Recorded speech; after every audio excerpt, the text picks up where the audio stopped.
Local recording, alright. So, everything before this didn't happen as far as the recording is Excellent. concerned. Starting again. Alright.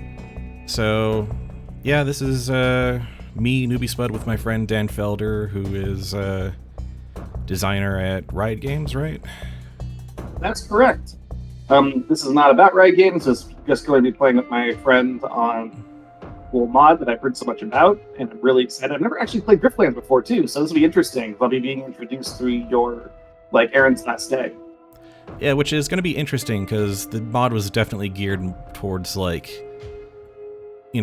who had already played it a lot and were familiar with a lot of its characters and story and mechanics, so it's going to be interesting in that regard. But, I want to show my friend all the stuff I worked on, and we're going to chat about it, and it's going to end up, since it's been about 10 months since it released, it's going to end up being kind of a very post-mortem toned chat for me.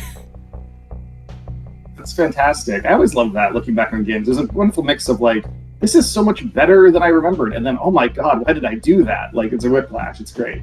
And I have to admit, I'm nervous because this is my first real kind of game design work product, and you're my friend who went on to become very professional experience with this. So I'm like, here's my rookie product. I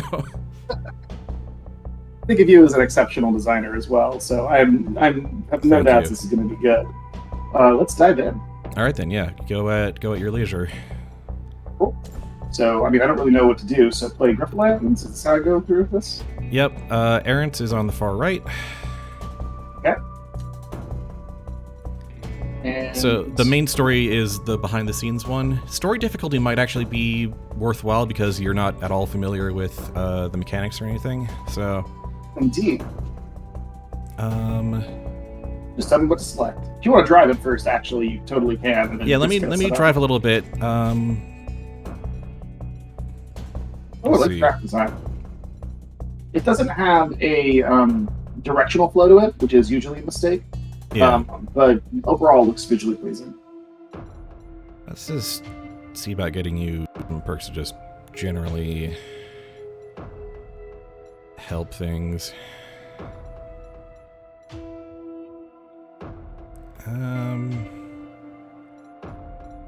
While keeping things more or less vanilla. Let's see. Let's do...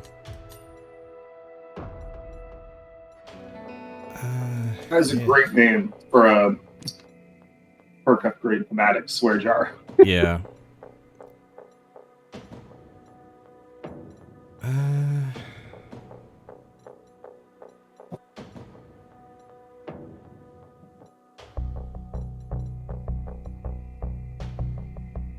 Griftlands is a card game, correct? Yes, it is. Cool. It is I know about that. It is a deck-building roguelike mixed with a visual novel RPG. It's really cool to see you, one of your first major projects that you've done has, been a card game. Because I remember you, several years ago when I was at Blizzard on Hearthstone, you were saying, I don't really get card games. And, we played Slay the Spire together, and now you clearly have gone extremely deep down a card game design path. It's really cool to see. Well, it's this was a card game with a really rich narrative to it. So of course I had to dive in on that, and along the way kind of got dragged into having to really get familiar with card games. Mm-hmm. Yeah. And I know this one is interesting because it's supposed to have negotiation combat system as well. Yeah. So I'm interested to see how that works. Yep. All right, you should be good to just press start. You are the rare Havarian who has climbed the social. This is your mod, right? Yes, this is my mod. You've been on both. Right, this is right behind the scenes with something else. You are the rare Havarian who has climbed the social ladder. Are you getting? Twice in one life. Are you getting audio? Now you are the right-hand enforcer of wealthy technocrats. 1 second. Should I be? I might be able to fix that. You should be getting audio because there's voiceover on these slides. All right. Wait, I think I might know what's going on. I can fix it on my end. You do the hard work that keeps the threats to your operation at bay. It never gets easier. Post. The rebellion is getting Oh, got it. bolder. Oh. Spies and assassins operate with impunity. Danger festers in the mud You're of going to be the hearing it pockets. without not realizing it. I wouldn't have it any other way, some would boast. You've always been more of a realist. All right.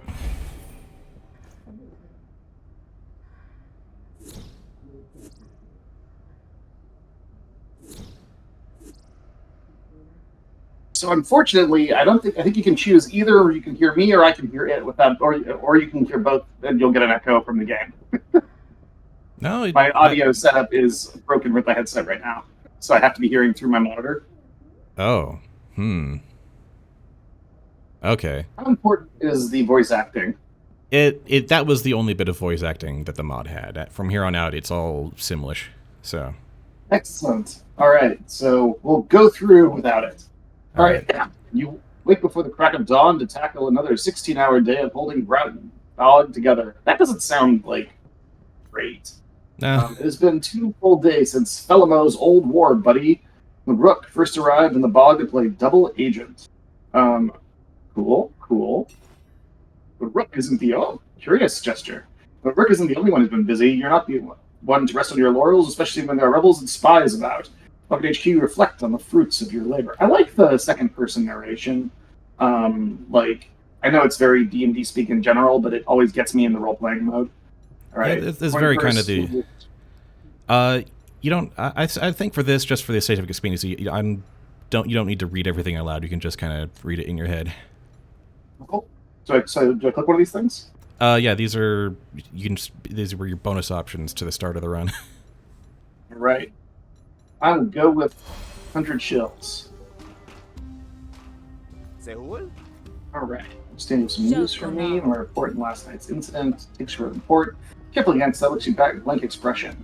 The break visually, I don't know if this is your UI or not, between like this and this makes me feel like these are like quest updates rather than choices. I'm just thinking about that. I assume that's the basic game UI. This is the basic conversational UI. Yeah. Yeah, that's not great. The visual split between this and that is it looks like a loot drop basically. I think something on the internet is exacerbating it, but it doesn't look like there's a visual connection between these things and that. There's also nothing that naturally pulls the eye down here. Overall, very beautiful setup game, but that's not ideal. All right.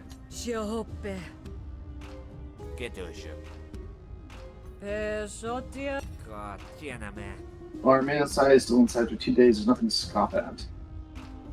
I like how efficient the dialogue is. By the way, it's like you're getting a lot of mileage out of the words in terms of it's not just descriptive rote mental thinking words. Like there's actually you're keeping the sentences relatively short.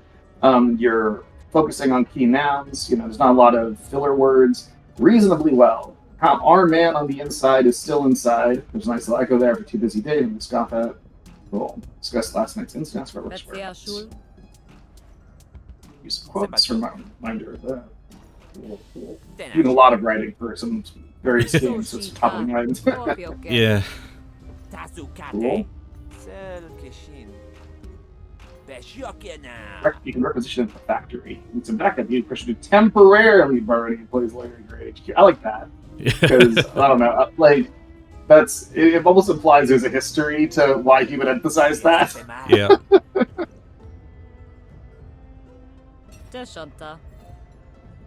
Right.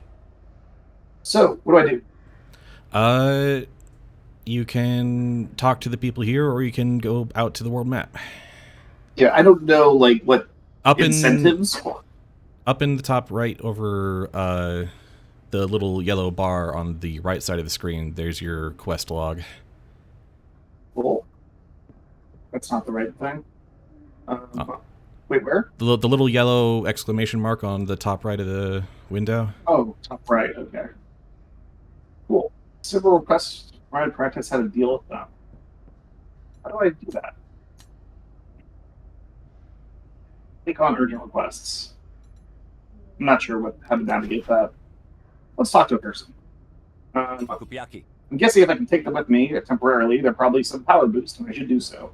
Let's see. Looks like I cannot borrow him, so maybe I can borrow him. Shakos-ho. There we go. Panaki? Chapelle-toi. Aljonzu. I like the sigh. That was good. Yeah. Alright, so I'm guessing I can just go open that now. Woo! Those are fun little animations. I like this map.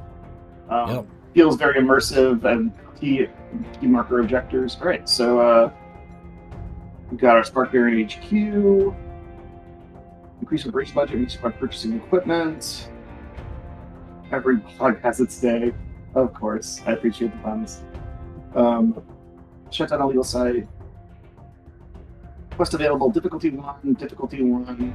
Let's try that. Ooh, that was a fast whip. Oh, I've got fast mode turned on, so the animations are rather quick. That makes sense. How do I trigger this battle? Quest? No. I guess this is glowing, so it probably means it's more important. Yes, I guessed right. Wildcat dig. Yeah, so you can probably see how I make a lot of assumptions that you know how the flow of a campaign goes first. Right. I mean, you are building it as an expansion. I just need the extra help. Yeah. I just wasn't sure like whether you wanted I should like guide you directly or like backseat you. Yeah. Well, it depends what you're looking for. If you're looking for just like a playtest, that's one thing. But generally speaking, like I don't have the context, so I should at least know like you should probably tell me what I would know if I had like played the basic campaign. Yeah. Let me take the mouse for a second and move some stuff on the recording. Let's get the captions a bit more centrally so they're not in the way of the UI. There we go. All right, back to you. But yeah, I'll try to be more proactive about that going forward. Yeah, blind playtest stuff works total sense if you're doing user testing. But even if you're trying to do that, you still need to give people the information they would have normally if they're not testing from scratch. Like with Pokemon game, we aimed it more originally at Pokemon Side Project at like random people, like I don't think top like people that really experience for Pokemon, so we told people like how a lot of the mechanics worked.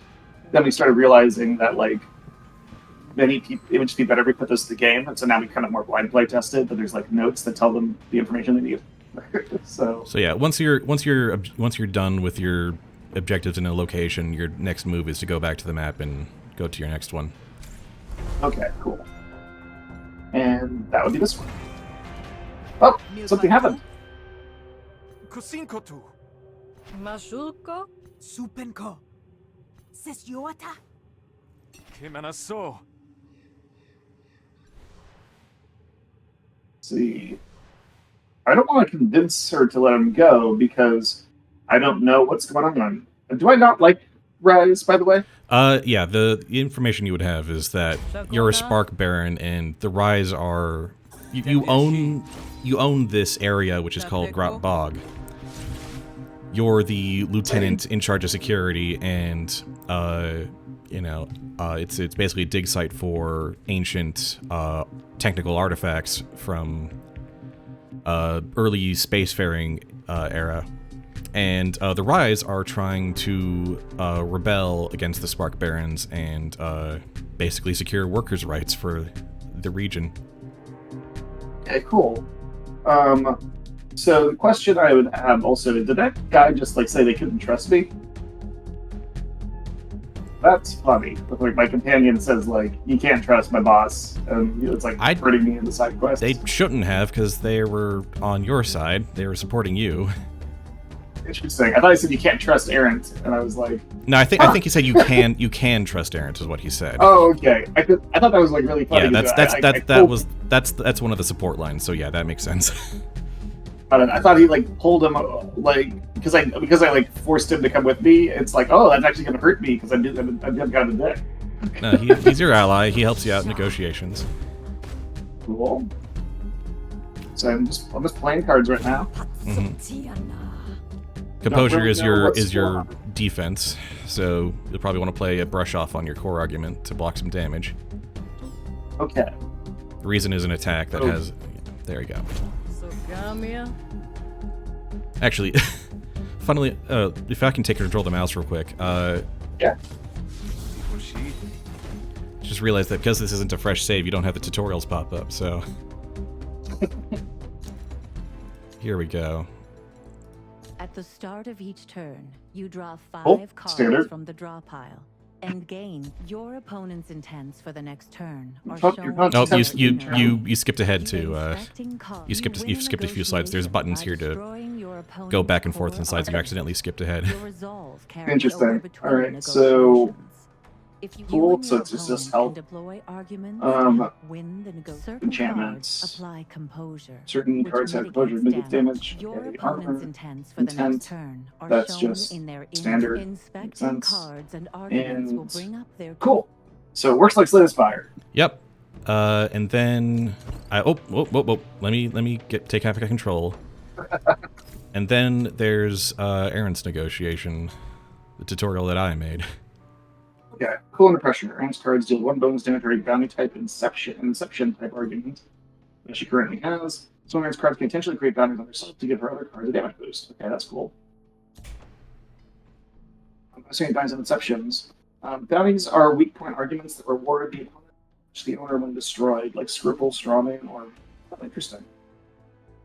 Inceptions are status arguments that may effect for their owner as long as they're active, like Vulnerability, Flustered, or Doubt. Owner's cards of extra effects for opponents have bounties or inceptions. Okay. Cool. All right, now you can close out and go back to it.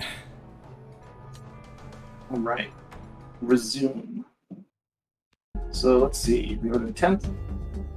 It is cause 4 damage to one of your arguments. That one. All right. And is this a bounty? That is just a regular argument. Just a regular argument. All right.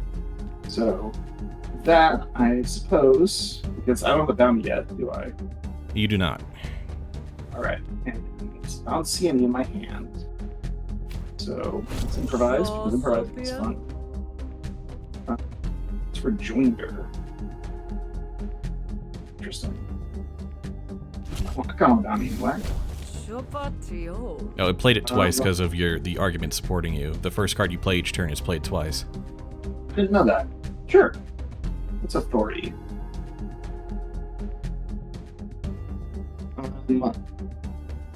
Wait, what? When destroyed, deal 1 damage to your core argument for 2 stacks of authority you have. Oh, okay. And friendly arguments deal +1 damage for every 3 stacks of authority you have. Every turn, increase your authority by 1. Incept vulnerability. I remember there being an inception thing, so we should probably play that. The that.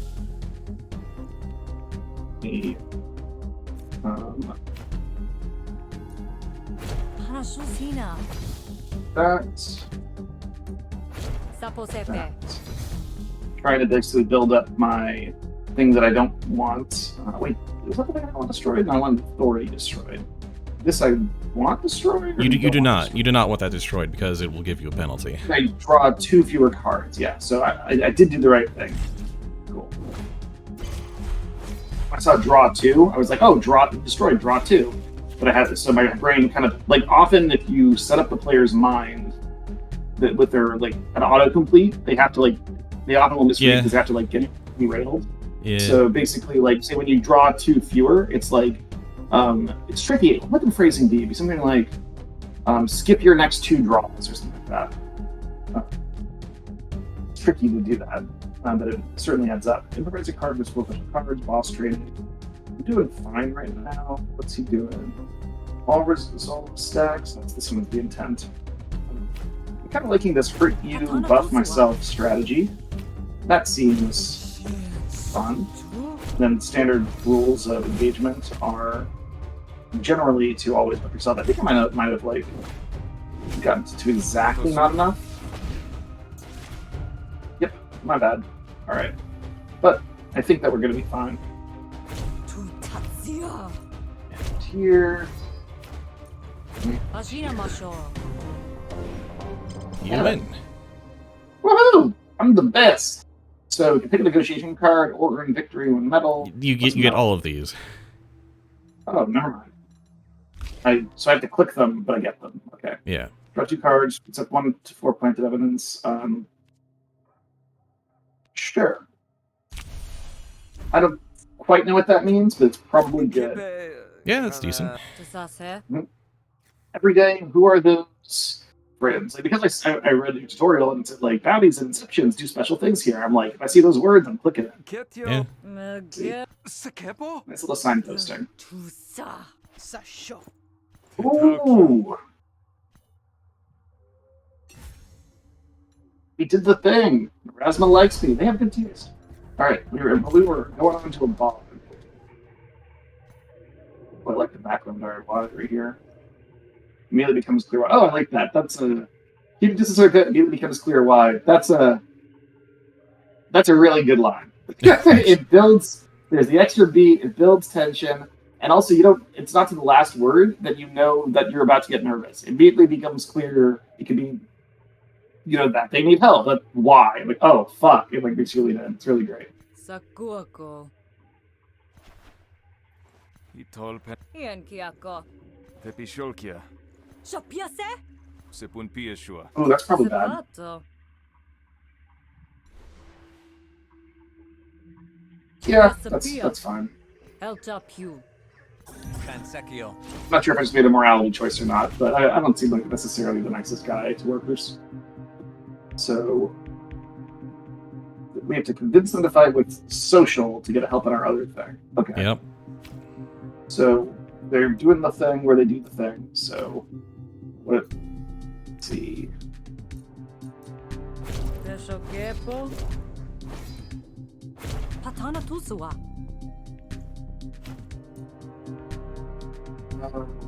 Oh, okay, so we can destroy those directly, I see. Yep. Cool. I like the way that those mechanics like affect the other stuff. That's fun. I'm figuring you're wrong, but you're not right. Doesn't seem like he's got the most resolve. Sopato. Let's see. Suashieneshe.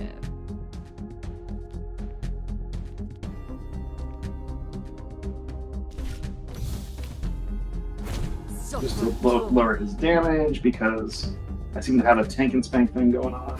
Belshake.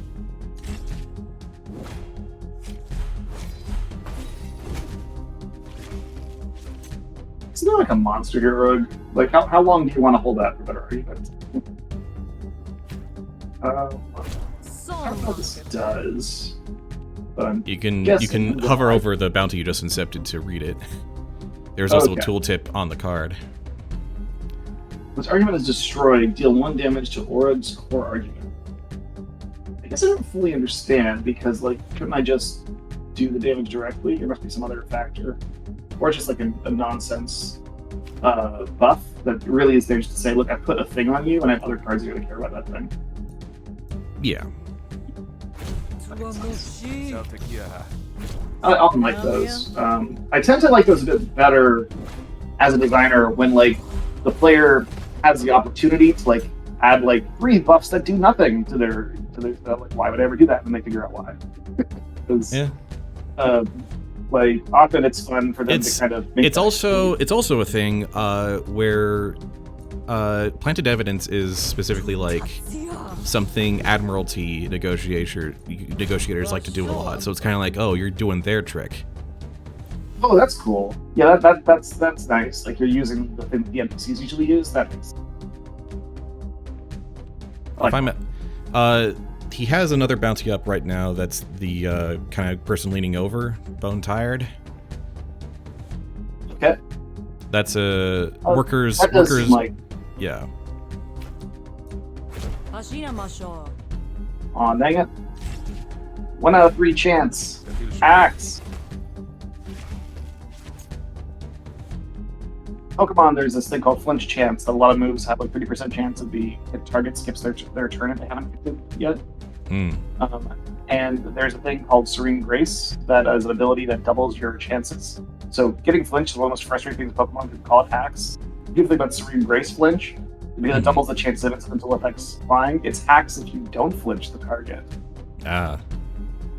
There's something when most Pokemon players realize that they're like up is down and left is bendable.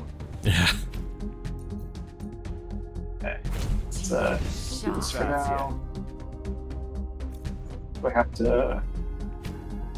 Let's just take the first spin. Yep.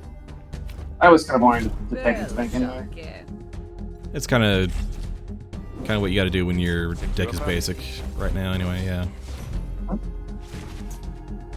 Yeah, I mean, like, I just don't want to take damage. And I want to, like, if you don't die, it's the old rule in WoW: if you don't die, you win. Yeah.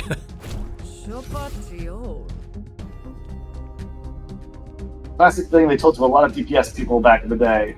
Just like, please, just stop standing and fire. If you don't die, you'll win. That seems like I should break that. Can I? You can't. That's invulnerable. That'll always be slowly building up over time. The longer negotiations go on. That makes me sad. I like it when they don't hurt me. And I wish Slay the Spire enemies wouldn't keep stacking strength, but here we are. Doesn't mean it's okay to perpetuate the cycle of violence against our poor players. It says the guy who just put Mega Rayquaza in, but we'll see. If you don't know, gentle viewer, Dan just released a Pokemon fan game called Pokemon Parish Song. That seems very hard. I haven't played it myself. It's interesting because we present it as very hard the way that Dark Souls is presented, but really it's because things are meant to look extremely hard, but in reality you have so many different ways that it's like it's hard. It's unbelievably hard if you try to beat it the way you play a normal Pokemon game, where you just sort of like run through and don't think and spam whatever. If you actually engage with it as a puzzle, it's actually not hard at all. It's very, very playable. A lot of people who've never played Pokemon games before have managed to get extremely far in it already. But yeah, it's a deeply flexible, open-worldy game where it's collect to progress rather than train to progress, where writing's impossible. So we've been watching some people, but the thing is, only like the final boss gauntlet is right by the starting area, and it's like kind of like Elite Four, and it's the only mandatory like stuff in the game outside of one tutorial fight. So everything else in the game is fully optional. So in order to make sure that you feel like you have something to do, we really tune the final fight, assuming that you have gotten nearly all the cool optional side objectives and have almost every opportunity in the game of tons of Pokemon, tons of move theory crafting, tons of items, tons of TMs that are infinite use. Solve a problem. Yeah, very much so. All right, he is accelerating damage, so you need to kill him quickly. I'm starting to. All right. I didn't know there was a timer at first. Yeah. All right. So. Cool. There we go. We got block. Oh, we've got all the workers out too. Yep. Cool. Alright. We'll switch to strong DPS at some point. I haven't got time for this though. We've got another bone tired there. That's quite nice. This is a guaranteed. Let's do this one. We don't have it for guaranteed. And I think we want to fish for good damage. Seeing one though. Unless I'm actually doing this one. Appropriator won't work on anything he has right now. That's a shame.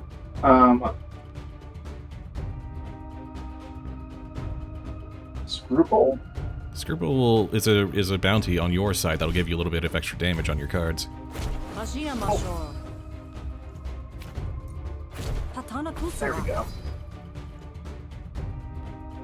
It's gonna be close. I thought I smashed it. No, his negotiation style is that every time you create a new argument, he gains a couple of composure. So. Oh, that explains where some math spins on. There you go. So I just could have killed him. I didn't realize that was actually going to. Oh, don't forget your loot. Yeah. This is actually a classic UX mistake. That's like Inspire made. I'm amazed at how many games have copied it. Like a lot of really bad design gets, especially in UX, gets copied by people that don't understand UX because some core game made the mistake. Yeah, there's a fair bit of that in this game. All right, so what is the thing? You've got What am I upgrades doing? ready for these cards that have maxed out their Cool. XP. You should choose their upgrades.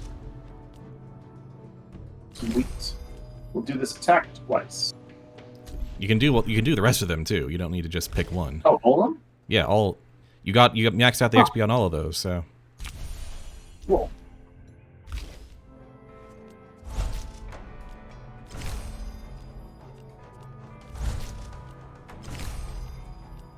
Attack looking things.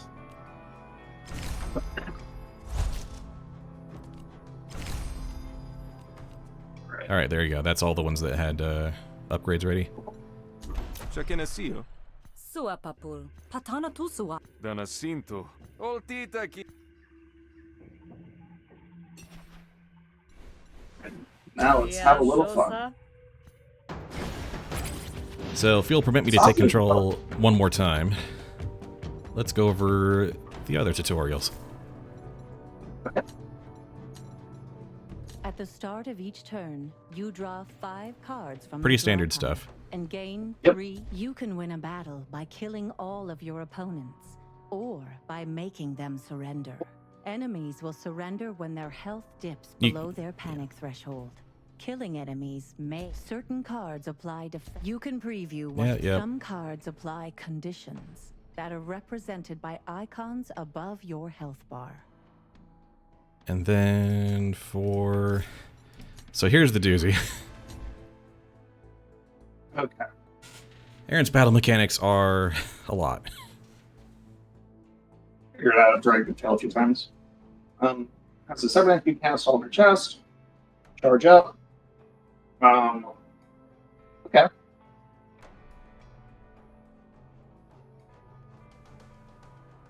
Cool, so build and spend mana. If it gets really high, it's awesome.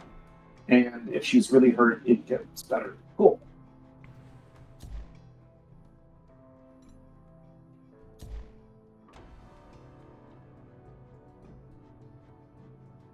Second mechanic. Or did I skip one?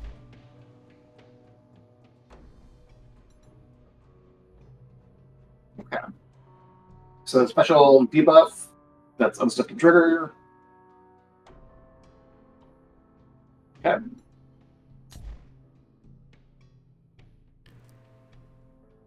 So this is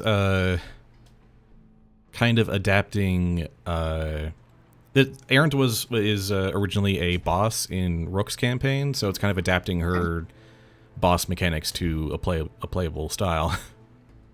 Yeah, that makes sense. So that explains why there's a lot of them too. Yeah, Obviously, I'm not going to understand most of it, so yeah. my general policy is to, if I ever get to a TLDR, I just sort of bolt forward until I get stuck, and I either quit or I know now that I have to actually learn it, and I do. Yeah, it's basically there if you need a reference. Is kind of how it ended up being. Makes sense.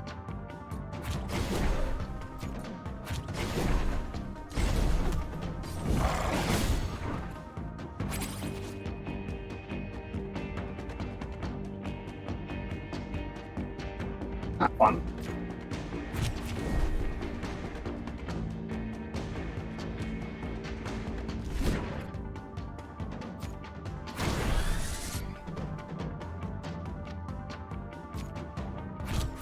Special card? Special card sounds fun. It's friendship.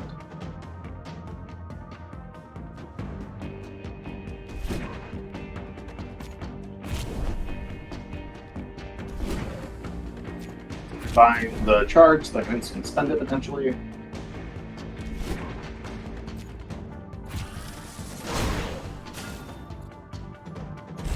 That made me feel good. Like, generate a special card, spend it, and then I get to rebuy it from the graveyard. Like, that just feels like that was fun. I Yeah. did the fun thing. Alright, what does this do now? Okay. Oh. Is that me or them? That's them. Okay. Basically, you hit that, everything on that side takes a lot of damage. I like it. It's a sort of special environmental factor in this particular region.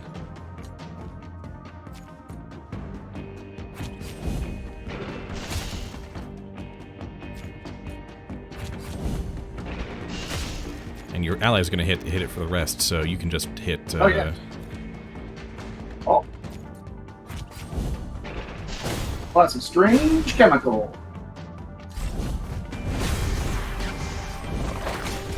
Good on you, Dave. I'm calling you Dave now. I'm not sure how long this lasts, but this seems like a Dave. Still there?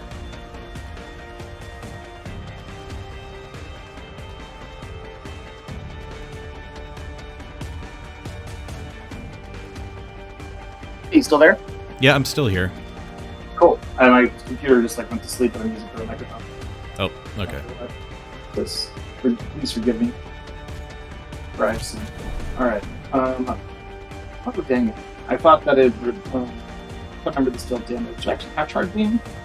You can hide the panel to check the state of things. No, you don't. All your cells are empty. It makes me sad. Oh, I'll keep it for later. I'm just kidding. I'm not going to discard it. But I felt like, morally that I had to, accept the consequences for my actions.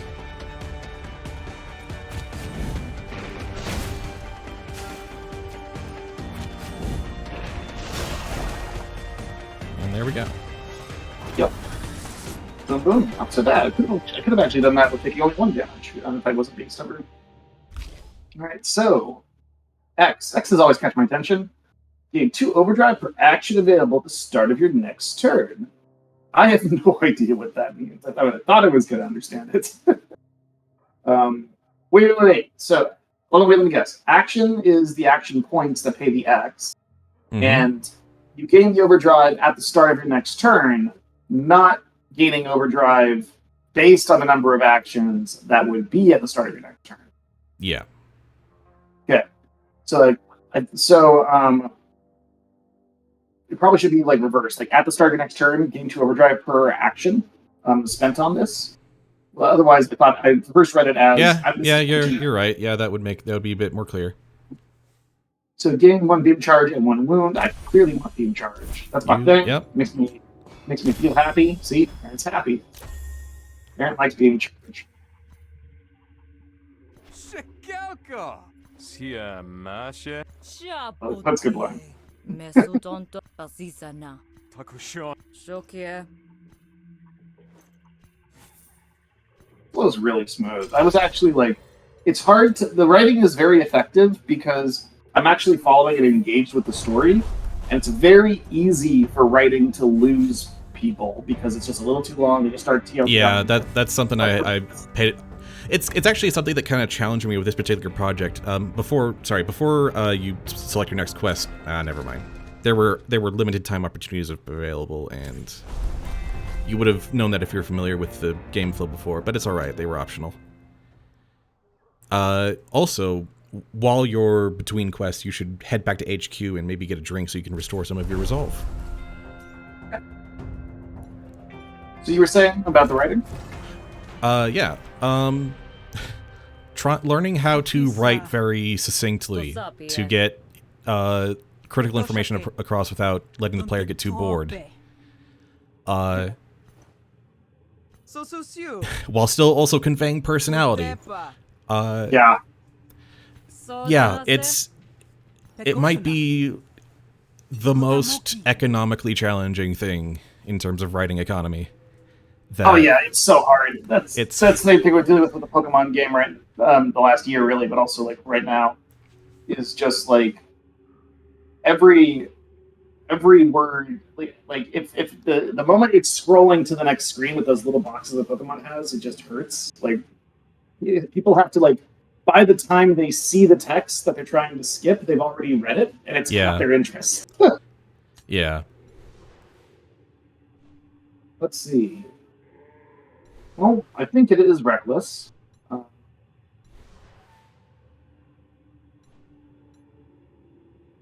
Seems just best, I guess. Why is he telling me to just listen to her? I'm just kidding. I got that one.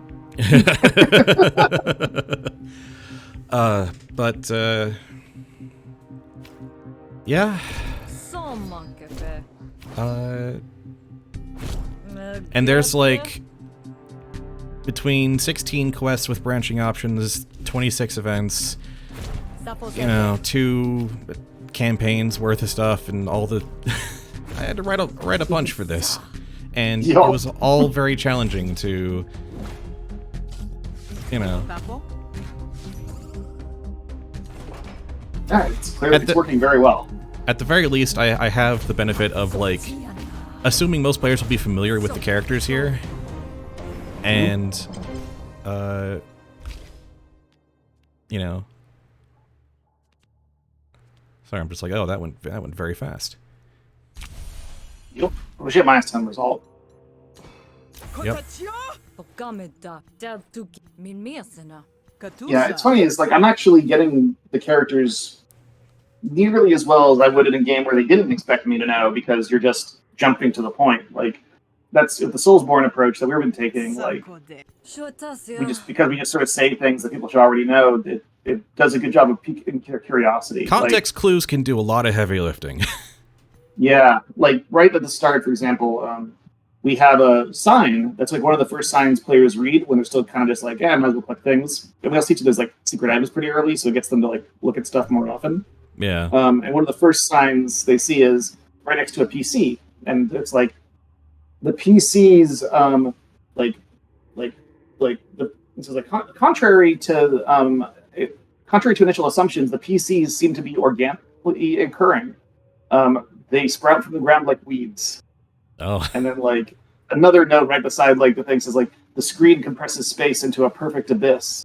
Like it's like a network of cord-like tendrils spews out from the ground up into the like coiled up into the PC. Its chassis bulges to the rhythm of a distant heartbeat. Is it alive, or the Pokeballs its eggs? People are like, what the fuck is going on?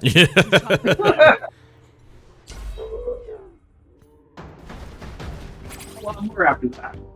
One player actually had to be repeatedly told that there are no jump scares because they were so creeped out they were worried it was a bird game. Yeah. It's Pokemon. I mean, I'm sure there are fan games that do that. There absolutely are fan games that do that. It's just so funny to me that like we were trying so hard to make it just not seem cheerful with the Gen 3 graphics, and people are like actively worried it's like horror.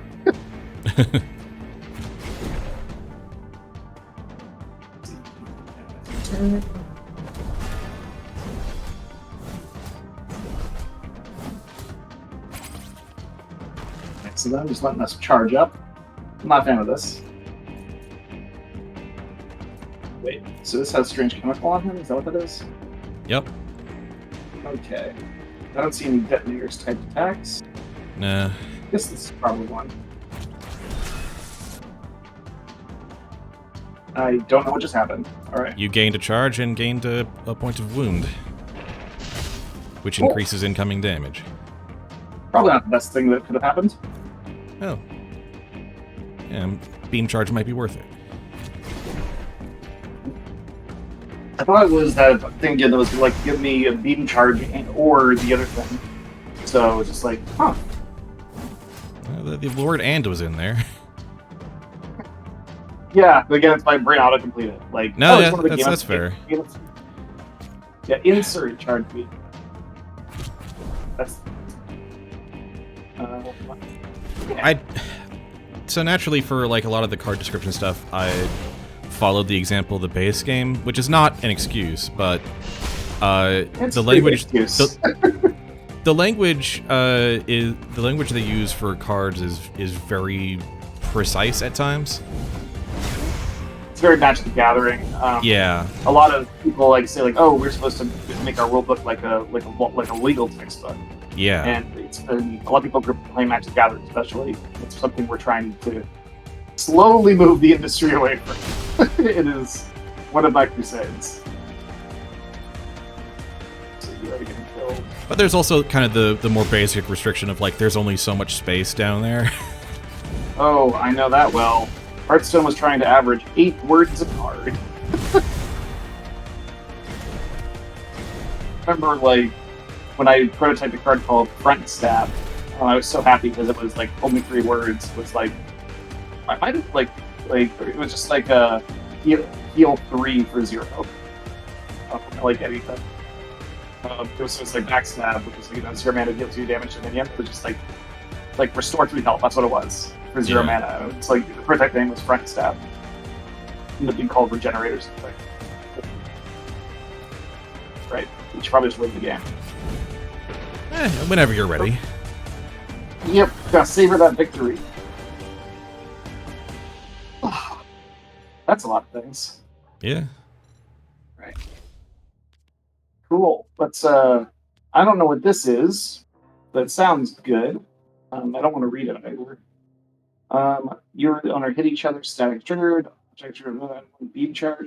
I like beam charge. It's my thing. Also just sounds fun, beam charge. It's a happy word, you're beaming, you're charged, that sounds good. Yeah. Alright, I'll upgrade all these. I still not really... That one I read. That was because it said the word beam charge. I don't know what destroy does. Probably should have done that. Move this card permanently. Oh, you can from the deck entirely? Yep.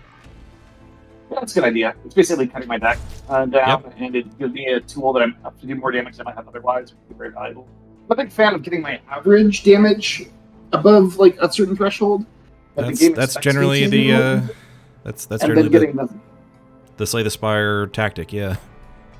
Yeah, but like it applies to all games, like D&D optimization and everything. Like, all people think it's like getting your average damage. It's not. It's about getting your damage incoming and outgoing like above average, what the designers generally expect, and then having as many situational abilities to recover from a big problem, to mitigate bad luck, or to solve a weird type of problem that you would have otherwise. So, like for example, in really hardcore Pokemon games, even Nuzlocke, like explosion is actually really good. So is self-destruct, because even though you're losing a Pokemon, it gives you a tool you might not have otherwise, like to potentially beat something you couldn't otherwise. So you're not using it every fight, obviously. Yeah. But you want to have the option to. It is an ace up the sleeve, yeah. Exactly. So. Expand. Cool. Beam charge! Yeah, there we go. Alright.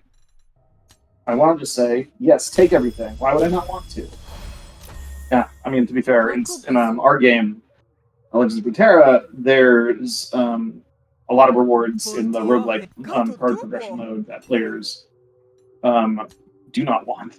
We force them to take it.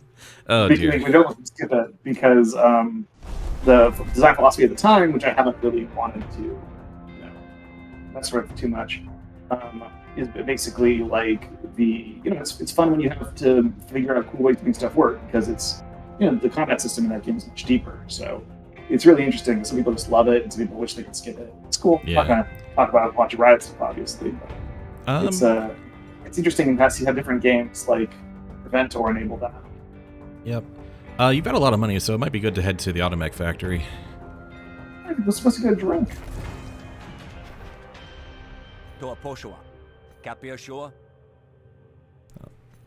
Temporarily. But you were so passive aggressive.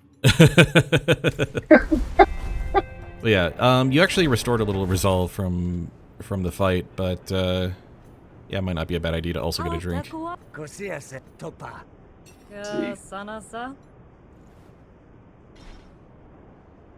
so do I buy it from him, or this is the coin icon? Probably the back. You've actually got 2 vendors here, but this is probably the more important one, because Plaka sells graphs, which is to say the equivalent of relics. Got it. So let's buy graphs. Yep, battle and negotiation graphs. Yeah. And you can hover over the names in gold to get a tooltip. Have you played Legends of Runeterra's Path of Champions mode, by the way? I have not really touched Legends of Runeterra. You should try it if you like it, because it's like it's basically. No, actually, a no. rogue- I did try it a little while ago and kind of bounced off. Yeah, were you doing the PvP version or the PvE version? I don't recall. I just downloaded the thing that said download Legends of Runeterra and installed it and booted it, and yeah. Got it. Well, there is a really if you wanted something that's like Magic the Gathering, but a PvE roguelike version of Magic the Gathering, like kind of Slay the Spire, but within Magic the Gathering mechanics, like, and also a roguelite progression system where you're collecting lots of different characters and upgrading them over time, expanding your options. It's pretty fun.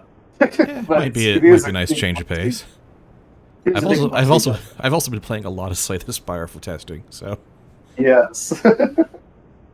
So yeah, it's like a deeper version of that type of experience because the mechanics obviously of the combat systems in these games are more JRPG but better, rather than a card game but only slightly like just very different.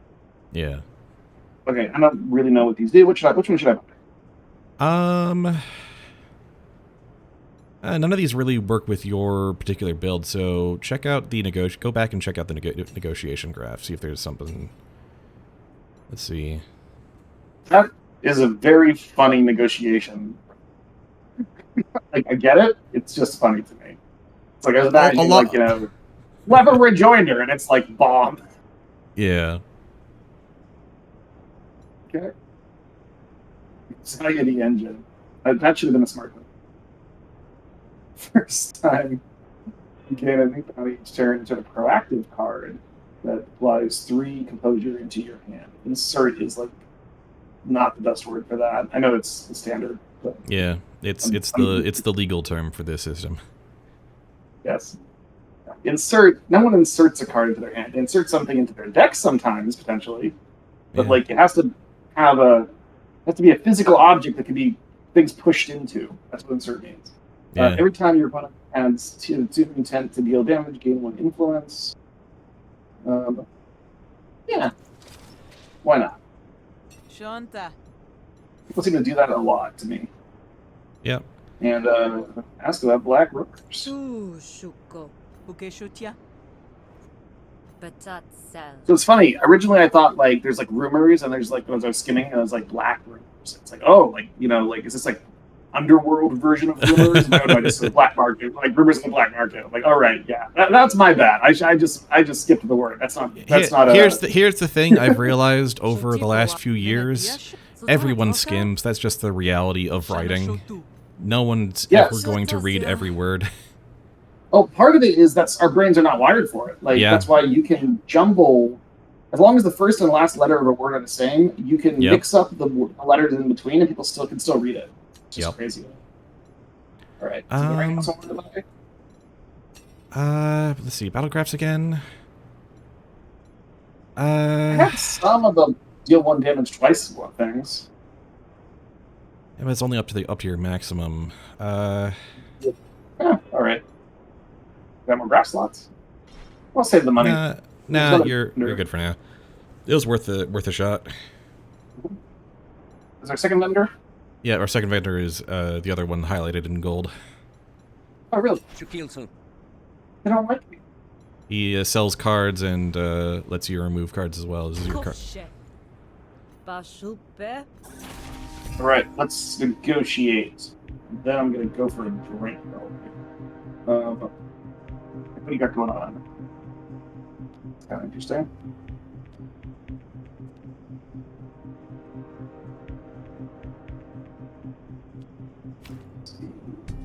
Not that much help. I bet I can DPS you.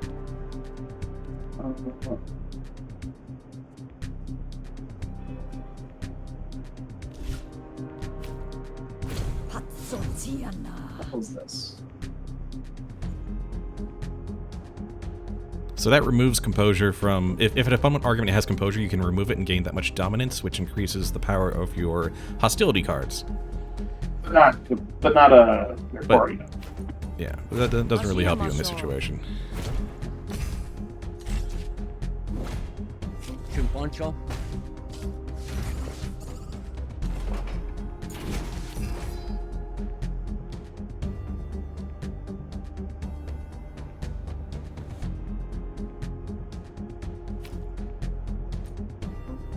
Tilosha.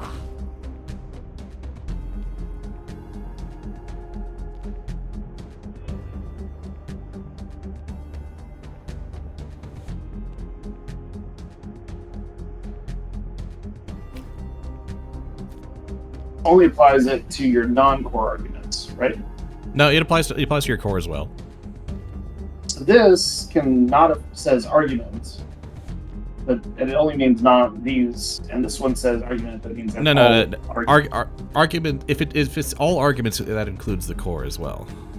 The core is a type of argument as well. Okay, so the core is an argument, but it can't be selected when when it tells me to choose an argument. Well, because it doesn't have any composure right now. It's 9 composure. It has that's 9 resolve. Oh, okay. Composure is the armor aspect. Yes. That's confusing. Belshak. But I don't think there's anything you can possibly do about that. Not really. No. Hanashuzina. Your flourish is ready. Ooh. I don't know what that does. It sounds good. Oh, I get to trigger one of these. Yep. I don't have these all unlocked yet on this save file. Gain 4 influence and 2 enforcement. I think remove all opponents' intents is generally a good thing. Yeah. Or proactive cards. Koshel.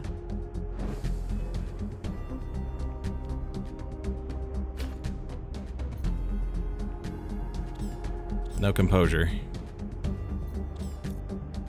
So there's nothing I can really do here. Not really, no. Shopatio.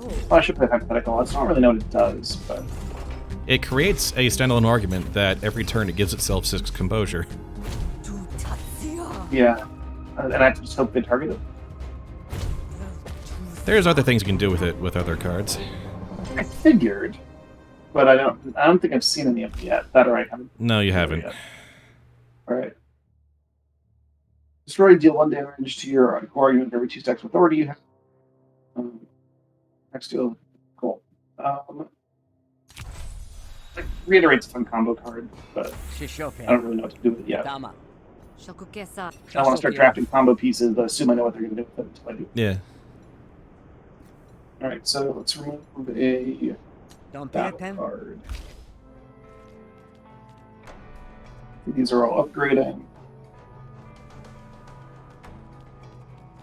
So probably not the best. Probably better just to remove one of these.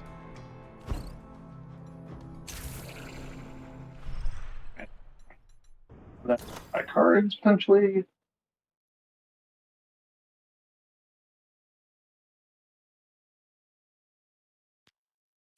This is kind of nice. What is grants? Interesting. Oh, we can afford it anyway. Alright, let's move on for now. Buying cards is usually a bad idea. Oh wait, go to the Fish and negotiation card. Shosake. Oh, it costs money. Okay. Did not realize that. You've got cash to spare though. Yeah. I'm not too worried about it. I just I feel like I'm getting I really like tankiness, but I feel like I'm getting too many. Is it a bad idea to remove a hypothetical? Because I feel I'm using it right now. No, that might be a good idea at this point.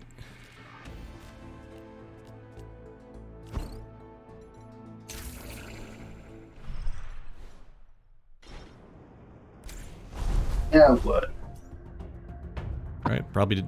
Oh, yeah. Probably go back to HQ and get a drink for your resolve, in case you need to do. Indeed. Kapalche. Buddy. Alright, where is the drink-a-thon? Talk to the guard who is highlighted in gold. Puakionte. Hinapoke. Pokopeta. And then return to your private quarters. Ordering drinks. Pokotia. Malshupa. Imbibe the drink you ordered. I like it.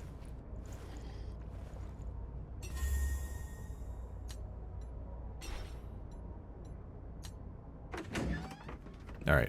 Now we can go back and do another quest. Sounds good. With the 2-star, I don't really know how hard a 2-star is right now.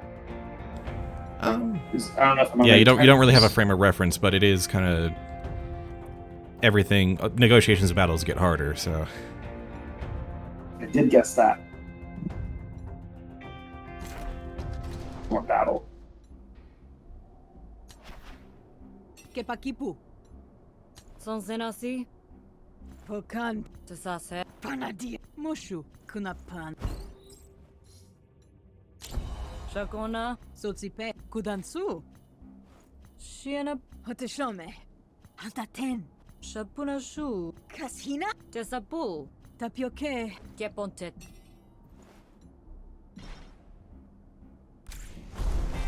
To deal with an assassin.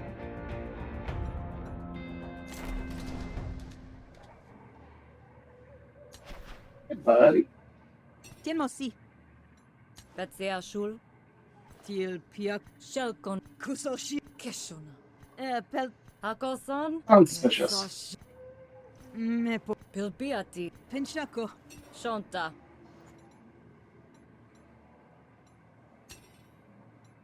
Bashupe. Timanapo. First, my product placement brain thought, Assassin's Visa? I didn't know they came out with it. I didn't know Visa had that special. Ekasia. Tosalko. The only Visa for Assassins. Order yours for a drop site today. Oh Or boy. untraceable. Helshona. Hello, Right, so you Agent. drop sites in 2 business Hello, days. Agent 47. Meston. The tuap. Satiota. Pokotia. Tokalshona. Patiapo. Tominaku. Saposepe. Kamasua.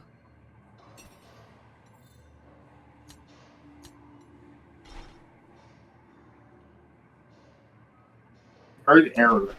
Awesome. Yep. Love it.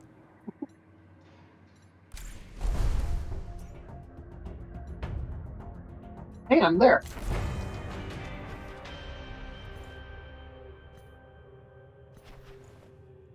Записья. Шапишате.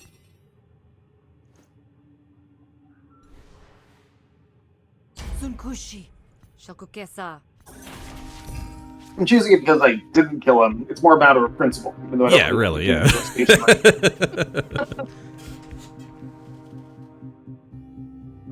Want me to read these? It might Roll be call. helpful.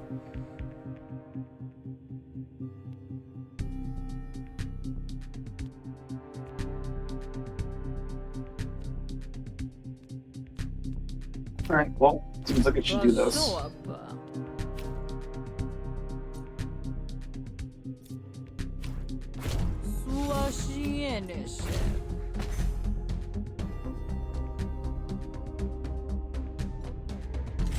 That triggered the extra damage, right? Yep. Usen tonata. I thought it was going to be more than 4, so I was like, thanks for that.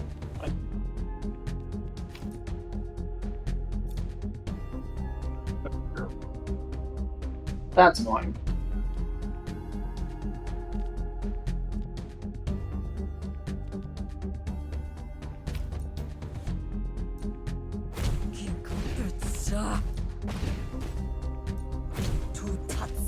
I don't fully know what just happened, but it looks good for me. Well, the first card attacked twice. It destroyed the first argument, so it picked a random target after that. Destroyed the second argument, Oh, that's cool. which Maybe was it's not twice, the. it's thought that it would fizzle.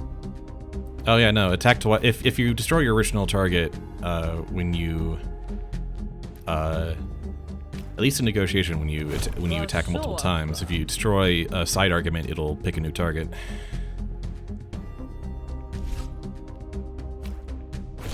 Shopatio.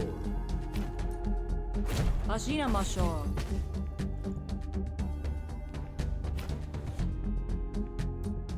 Patana Tusua. This is Holman. Theming on that card's hilarious, hypothetical. Yeah. Like, dude, it's not worth engaging with an argument. Patsotiana. Panashusina. Peshokepo. Suck up. Sonatia.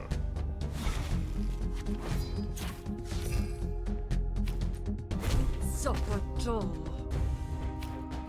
Shosopia.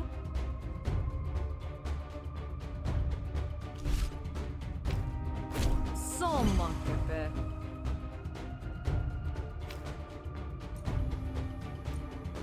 Belshuse. Oh, I forgot that was going to destroy itself. My bad. No worries. Might be a good idea. The one right below his core, if you destroy that argument, you'll get some bonus actions. So you might want to hit that one, because your cards are starting to accrue in cost. The one... I'm not the a one, coward. Ah, okay. No, fair enough. Sounds like something a coward would have suggested. I mean, I am. Well, then that's good role playing. Yeah. Well, Arint isn't, but, you know, the one who made this mod certainly is.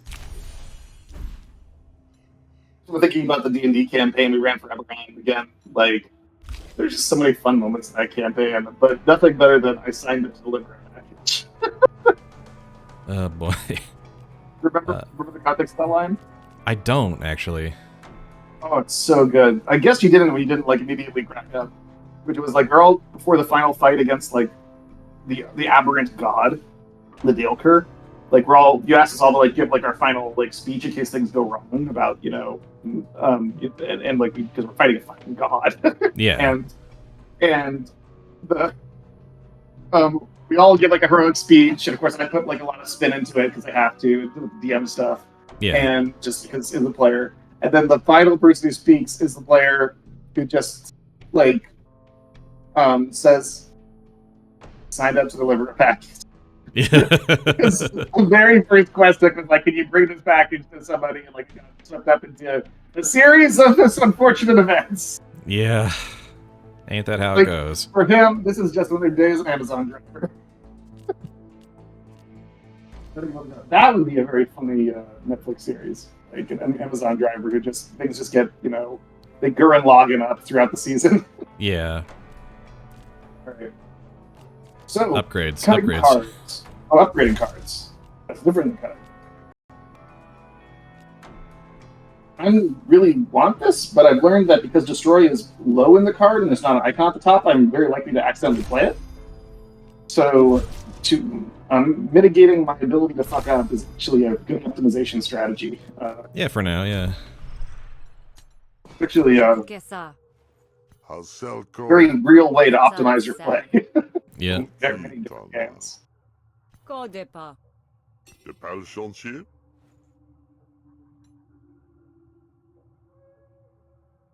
That's Sarowa. Suapap. Pia Pon. Abeka. De Shante.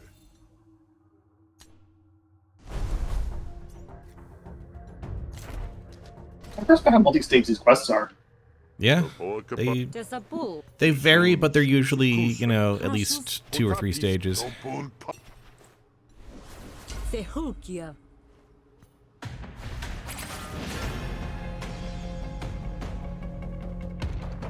Oh.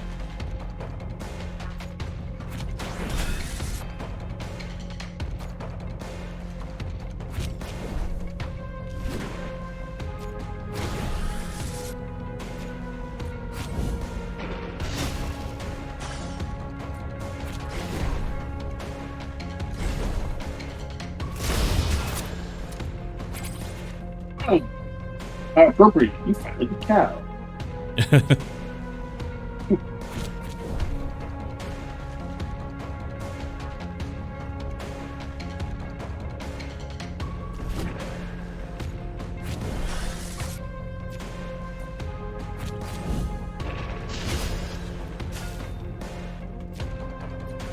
was looking at flavor text recently for when you Runeterra, just for random reasons, for like to check Fiora the champion, and Yeah.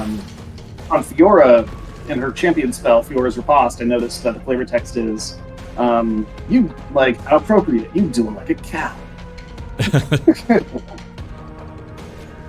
I called up her head of Fiora and I said, like, oh my god, I just read this, thank you, every Fiora's flavor, thank you so much. And she's like, I've literally forgotten it's been so long, and she's like, So I just made myself laugh. When you looked it up. That's really like all you can hope for sometimes is that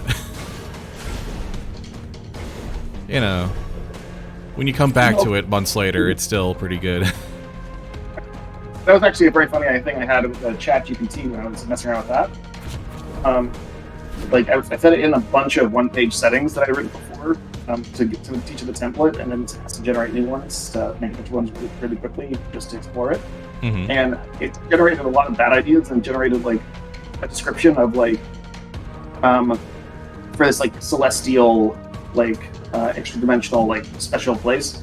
A whole like before there were portals magic, basically there was a realm between realms that you had to walk through. Was the idea, and there's all these incredible like different planes of existence leaking into each other and like things that have like evolved between all. One of the descriptions of the interesting things you can see was a nest of golden wire cradling newborn suns that like a phoenix is that a celestial phoenix is nesting on, like the sun, like literally like nascent newborn suns in this nest cradle. And I was like, holy shit, that's so cool! And I was showing everybody's like, oh my god, it's so cool. And he's like, wait, this sounds vaguely familiar. And then I realized it was actually I had written it like 8 months ago, and it was in one of the things I fed into it, And it just Markov chained it together. Yeah. Yep, it just like literally copied and pasted that one. Like it looks like one-page settings include phrases like this, sometimes exactly like this. Sometimes it's just there. Yeah. It was very much. Don't forget to change the homework program a little bit. Yeah.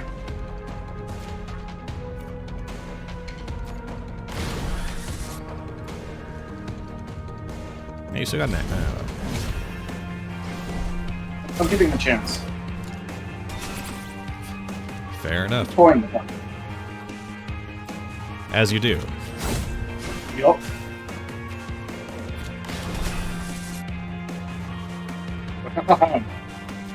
No one, you can't hurt me half as well as I can hurt me.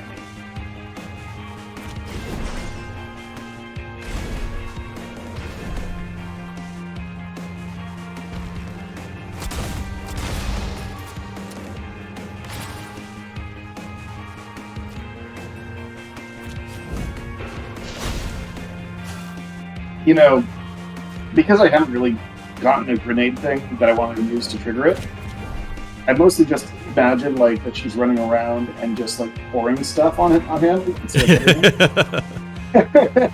It's like And now just annihilate him. There you go.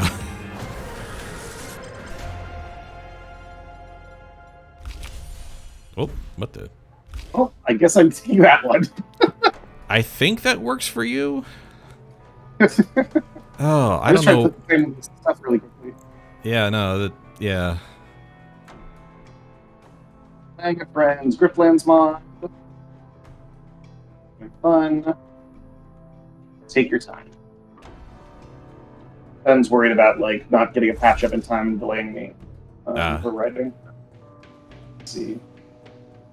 I like this card. Oh, ambush does, but I'm sure it's good. That will place it at the in your hand at the start of battle. Cool. So like the opposite of an ambush. Well, it's you ambushing them with it. Shoteka. Well, it's more like planning. Yeah. Sozupio.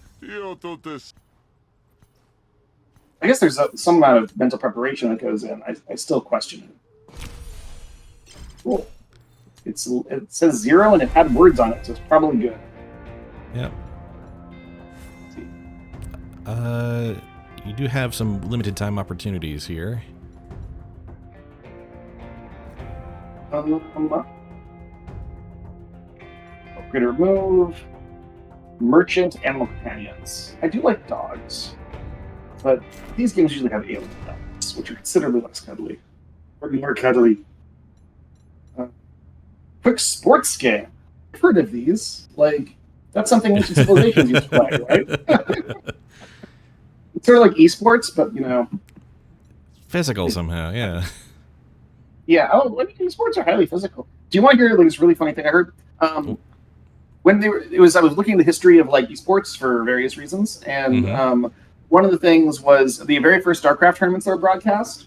The broadcasters had really no idea like what they were doing. Oh yeah. And I was like, oh yeah, that makes sense. And it's like, no, the guy's telling me, you don't understand. They were filming the keyboards. Like, what are you talking about? It's like, they weren't showing the game. They were like the physical dexterity of how fast these guys run the keyboards. That's what they thought people wanted to see. We had to tell them to show the game. Oh man. Yeah, that makes a certain amount of sense. God, it was so funny. I just love him just like basically say like, oh yeah, no, stop saying you don't. get it. You don't get it. You don't understand. He was right. I did not suspect that. It's so funny how you're like, oh, yeah, I can kind of see how you got there, and yet really can't. Like even oh, yeah, they thought that it's about the physical act and they want to show the physicality, like the skill, and that's the expression of skill, and yet when I try to visualize it, I'm like, how did you possibly think this was the good idea once you started doing it? Ekasia. Siapato. Kisotoka. I just don't want to do another negotiation battle because it involves a lot of reading. That's true. And I don't really, and I feel like it's like there's like a lot of mechanics of negotiation battles, and I, in role playing, don't really feel like this is like I know it's literally involved intimidation and negotiation and like bounties and stuff, but I just feel like there's a lot going on that I am not ready for to fully process yet. Fair enough, yeah. It involves a lot of tanking, like just not doing damage and like being passive. And kind of waiting for opportunities, and it also sort of like doesn't really feel like the core fantasy of this. So it's there's nothing that's not really resonating with me, and I originally thought it would very strongly. I'm guessing it's mostly the complexity. Yeah. But I think it also varies the fantasy. Like here, I being charged sounds cool, and it produces cool visuals, and I don't mind really kind of learning it. Because it seems just in the fantasy and badass, whereas the negotiation aspect feels like a lot of extra work for not what I'm trying to do with this villain character. If it was a standalone game that I was coming in explicitly for that, I'd be like, oh yeah, let's figure that out. It's interesting. I'm just noticing how the theme is changing my desire for what feels like a pop-up ad and what doesn't. You know what I mean? Yeah. I think now to be fair, I found the negotiation fight's interesting. I'm just noticing that's just not what I'm motivated for right now. It's almost like we have meaningful choices, which is great. Danashen, Sankuashak, Patiasso. Shapogan, Anashalsawa.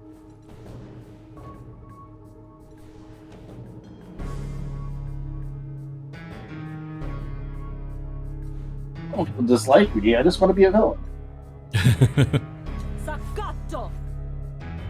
Oh, he likes me now. So this is going to be interesting. I'm sure it'll be fine. It's just a giant bug that I chose to attack alone for no reason when I was given the opportunities to avoid this. I'm definitely glad we picked story mode. So you can just kind of blaze through this however you like. Let's see.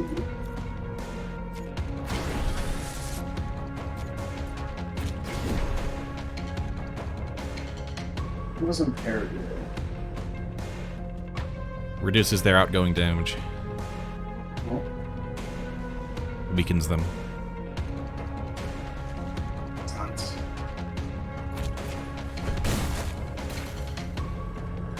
Right. See, it's fine. What do you know about this boss fight? Definitely haven't fought it many times before. I wouldn't think so. No. Or have designed it. I didn't design this one. This is a base game. Oh, really? Yeah. Yeah.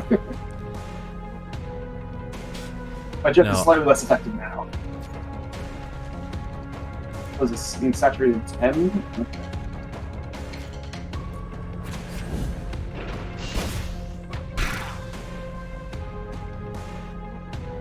And so we're at 6.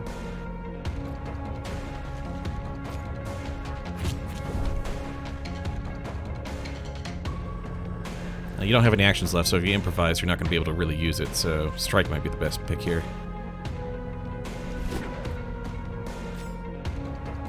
I'm gonna try to get that. Oh, I don't have the 0 in it. I thought the 0 was in the discard. I don't remember that happening once. Alright, let's move on. I can pull the 0 card out of it. Now, that one was specifically from your draw pile. Yes. I thought picked the one that said the pull from the discard, though. The other one, there's one that pulls from your draw and one that pulls from your discard. Right. I thought I picked the one that pulled from my discard. No, I get. No, you Guessing definitely pick. that the 0 cost is actually not in the discard pile because it gets expended. And that last time I had just gotten the first one. Oh yeah. Well, that works. Just win. Right. Well, you took care of all the ads at once. Cool. That seems good. Yeah. I mean, that's why I played the card, to be fair. Yeah.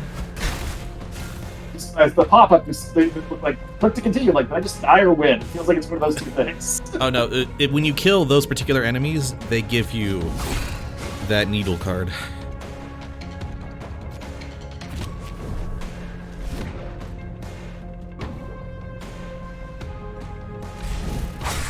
Oh, I forgot to play the card. Not good. I think you're okay. What's this? Fast attack to be applied by Brooding Queen.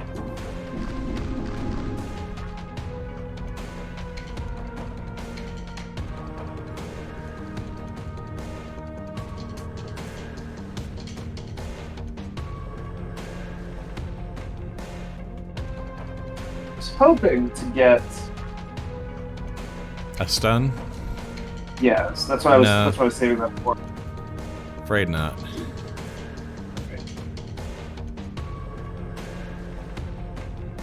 Stack you go. That seems pretty good.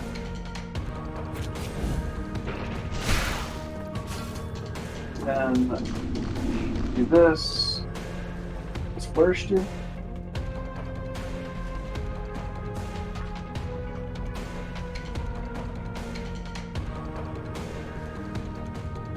And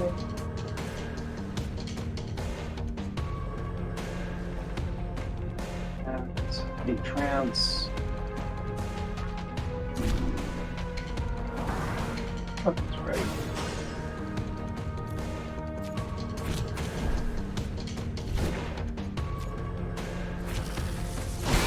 And boom. Oh, we're fine. Did I even use that? I was hoping it was going to hit me, actually, because that's what I see. What? Feels like what the card is for.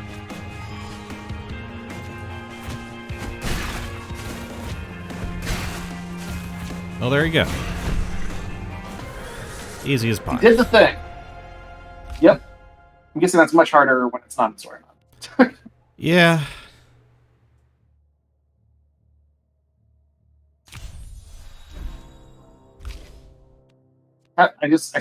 Seeming to always have the AoE clear whenever it happened was very helpful. Yeah, the fact that you got that event earlier that allowed you to get those overloaded cores was very fortuitous. That's Upgraded. the card game designer difference. That's my story, and I'm sticking to it. Yep. Cards just know that I am friend-shaped. Certo. Tashota. Potiasi.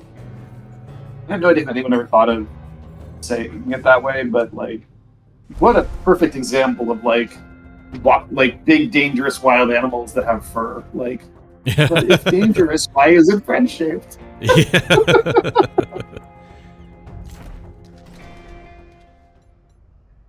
Shotosa. Opioke. Siopekia. Polpeha. Oh, everyone likes me. I'm a popular villain.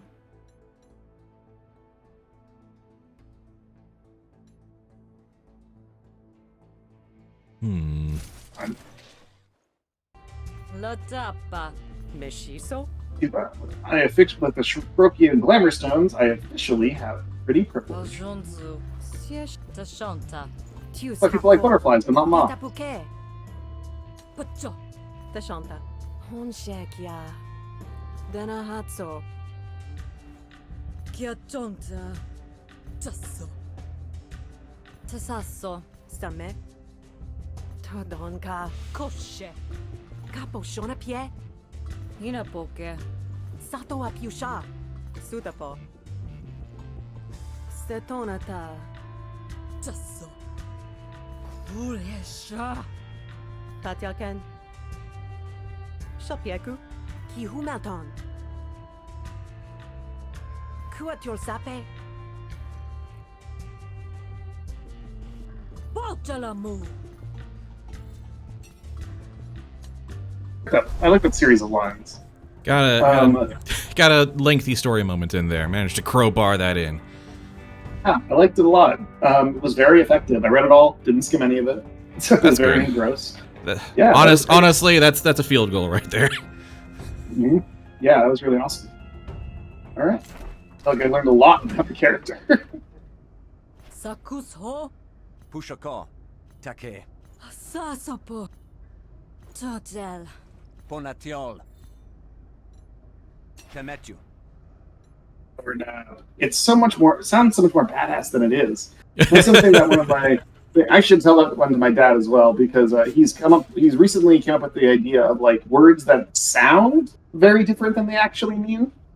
Like, his example is cudgel. Like, if you were heard that someone was cudgeled, like they were cudgeled, you're like, oh, and it's not what it means. No. Yeah, a snorkel is another one. I think. Yeah. As that sounds like the sound you make when the water has gone into the pipe, not the air. There's and I think that power nap is another one now. Yeah. Yeah. All right. So, how am I doing for stuff? I'm pretty fine. Yeah, and this is you've just fought the boss, and this is kind of the end of the section, so you're about to get a full heal. So you don't need to restore anything. Okay. So, what do I do? I'm supposed to take a Yeah, that is your next objective. Yes. Vendor of power naps. Grant me your power. Transekio. Naps. Bed called you.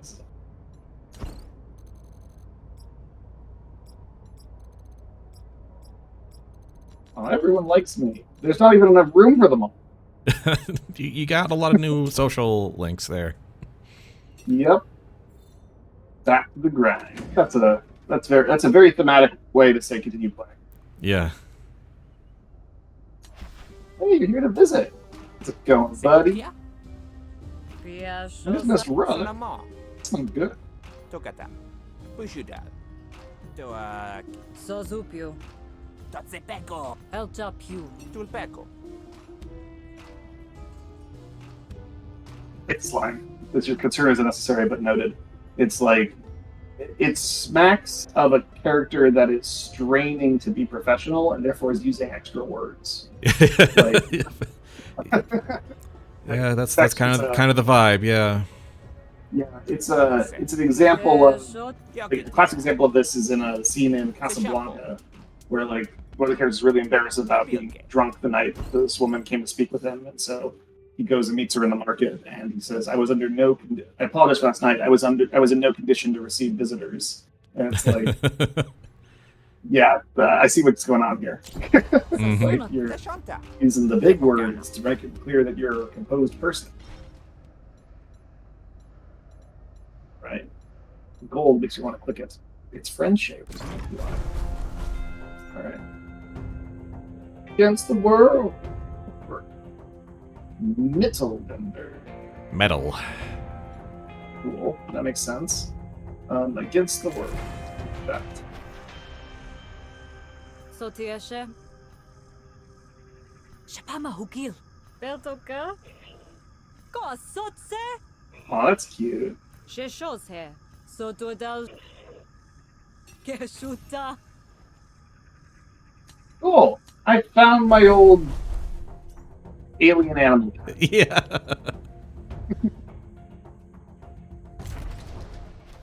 You have a pet now. Sehulkia. If it's friend, why is it danger shaped? C'est un pio. Mokupisu. Goshike. Arint would have a danger shaped pet. That's true. All right. Ian Kiako. I'm Arint never leaves just anyone. Let's see. That's composure. Apply 5 God composure. damn it. So wait, composure's the good stuff for me. That I need authority.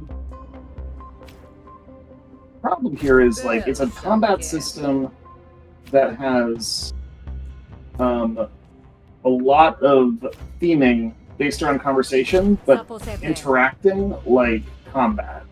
So Yeah. it's like yeah. extremely hard to wrap your head around. It's sometimes. very weird, but that's kind of why I like it. Yeah, like it's cool to be clear. It's just like it's just very difficult to wrap your head around because you can't like, oh, it's an attack. You have to kind of remember, oh wait, right, applying composure is good. Which you can kind of see why that makes sense. It's like to your core arguments, arguments to help. You have to keep translating it in your head. Yeah. It doesn't feel like natural conversation give and take. I think if I was going to do a conversation, it would probably have to be more like almost like a momentum slider scale, if that makes sense. Yeah. Like pushing like some like an argument back and forth. I just like the flavoring and theming of like building and reinforcing arguments. I do like that. I like reinforced argument. Like, you know, to defeat a supporting argument. I love the hypothetical theming. Some of the theming works extremely well.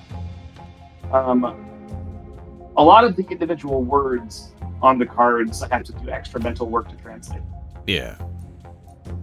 And like, I'd say like Sal's negotiation style really kind of eases you into that a lot.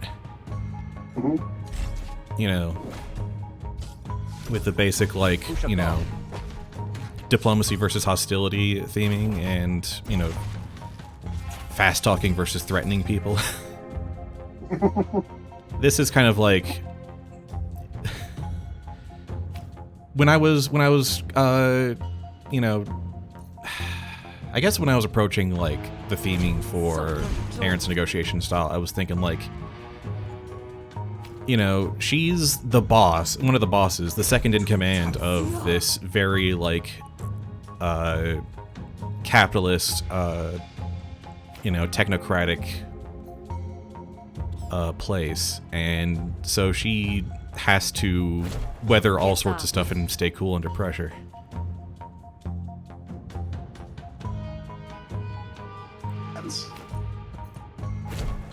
Like, it's not the theming that you're using by any means that's confusing to me. It's the like mental effort I have to do to translate the cards. It's also like just like the circle. It's like, okay, I get these are probably the supporting argument, but like I have to do this mental translation to kind of remember that versus seeing like enemies on the field. I'm like, oh, I know what that is. You know, like, there's a lot of abstract layers that increase the mental load Yeah. in a lot of small little ways, which is interesting to me.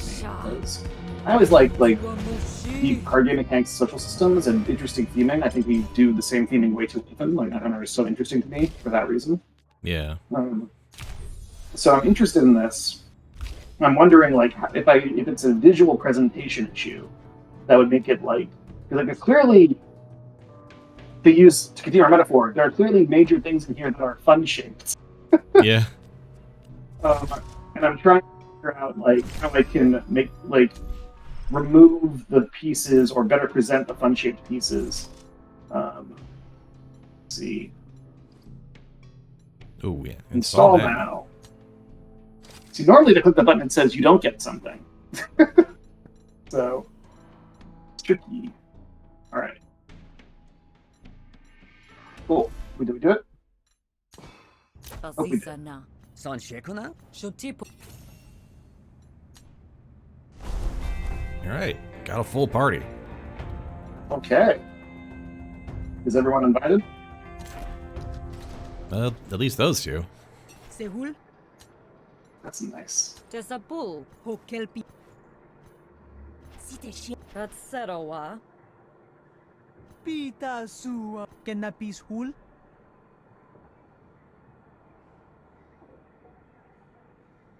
There's something about this exchange that I almost really like. I think you need a slightly different beat here. It's like, is this person for clown or are you just restocking on black market goods? What do you like to know? You think that takes to stop us? Like, this isn't like this works, this part, but it's a little bit cliche. Mm-hmm. And it feels like what he's saying with this line is like, this works really well as a connection to this because the subtext is, I'm not, like, a lot of weak dialogue, which I haven't seen like in your mod really, like, and it's not what you're doing here, to be clear. A lot of weak dialogue you see with like new playwrights and so on is they answer literally what somebody is asking. A lot of scenes devolve into like logistical arguments. Like, I'll tell you why this is weaker than usual. Okay. That's because this quest I did a gimmick where the faction that is attacking is randomized between like 7 different options. So the conditional responses are stacked. And so I had to come up with 7 different versions of this exchange. Okay, that makes sense. It's like, and this will be every time you replay this quest, this will generally likely be a different group and different person. It's interesting. Like, that makes it even more impressive that it's worked so well then. Because like this, whatever it's not saying is like this is answering what they're really saying, and this is sort of like a placeholder. But like, if you're going to respond directly to the thing with a placeholder, don't do this as a jump. But because it's like generated, I can absolutely see how we get there. It's like. It could be stronger, but the gimmick was taxing was taxing my creative juices a bit. I mean, it's you're randomly assembling a conversation, and I'm like, this feels a little bit weak and unusually weak, and you're like, oh, it's actually randomly generated. I'm like, oh, now I'm like criticizing Minecraft's level design. That's very different. It's a very different thing. Shaka. The mall. I feel like I'm doing a little bit of role playing. She feels like things have gone well enough for her that I feel like, and she's angry because of the previous thing, that she feels like increasingly headstrong. Yep. Yeah. That. And you've got a pretty full team with you, so yeah, you can be pretty confident here. That's why I'll ignore defense entirely for no reason. I don't know if I'd recommend that. Alright, I'll put up a little bit of defense. You can't do too much. Don't want to seem like a coward or anything. Absolutely not.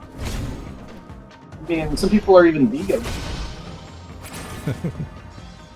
They don't like cows. Those are vegan meats, right? I don't think we've got enough hours in the day to unpack that.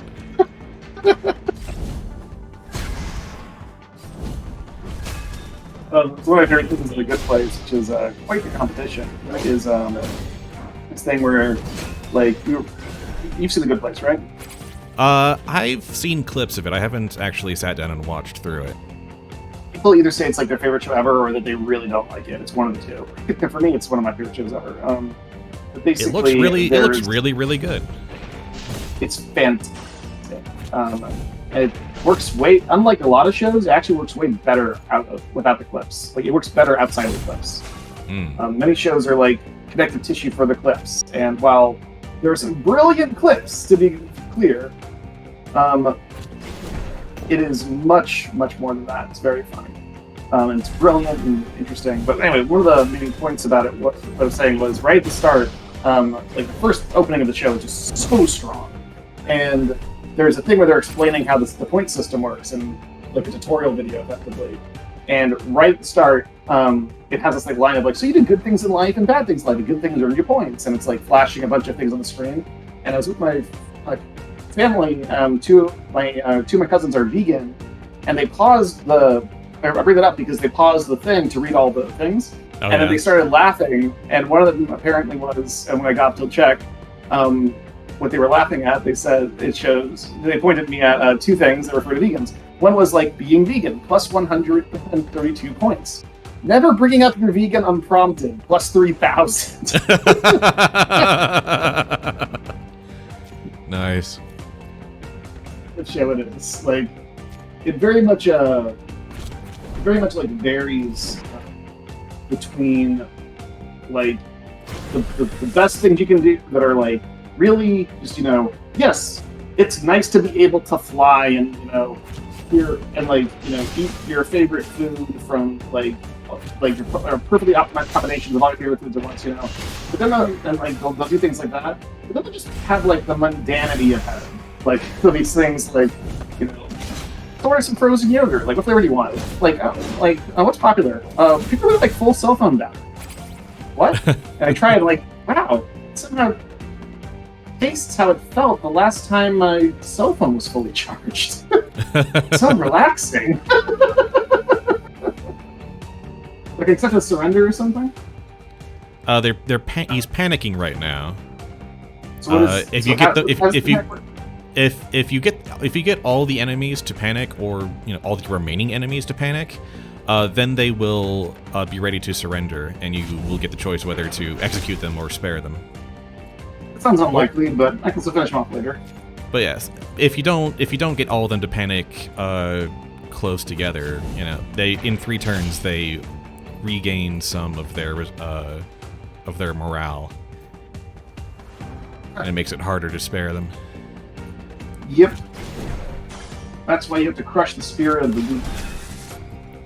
Indeed. I'm role-playing here, I swear. Ah! Consider yourselves crushed. Let's see.